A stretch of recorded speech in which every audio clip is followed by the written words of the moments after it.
सच्चे भक्त की कहानी। भक्ति की कहानी। एक बार की बात है, भगवान के एक सच्चे भक्त थे। वह बहुत गरीब थे, लेकिन भगवान में उनका विश्वास बहुत मजबूत था। वह हर दिन मंदिर जाते थे और भगवान की पूजा करते थे। एक दिन वह मंदिर से घर जा रहे थे कि रास्ते में कुछ डाकू मिल गए।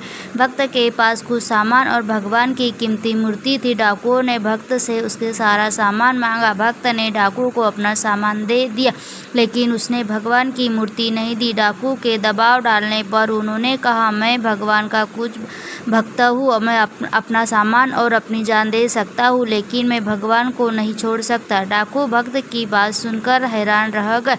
उन्होंने कभी किसी ऐसे व्यक्ति को नहीं देखा जो भगवान का इतना बड़ा भक्त हो। डाकू ने भक्त से कहा, मैंने अपनी जिंदगी में आपके जैसे भक्त नहीं देखा। भगवान को देने से अच्छा अपनी जान देना उचित समझता हो।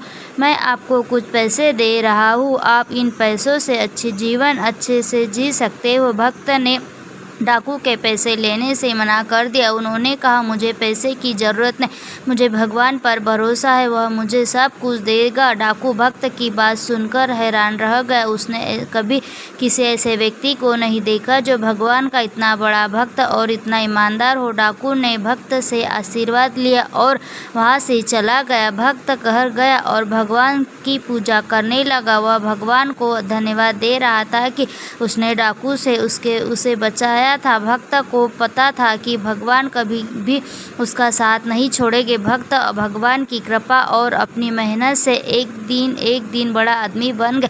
शिक्षा। अच्छे भक्त की कहानी से हमें शिक्षा मिलती है कि हमें हमेशा भगवान पर भरोसा रखना चाहिए, चाहे कितनी भी मुश्किलें आ जाए। हमें कभी भी भगवान पर भरोसा नहीं छोड़ना चाहिए। धन्यवाद।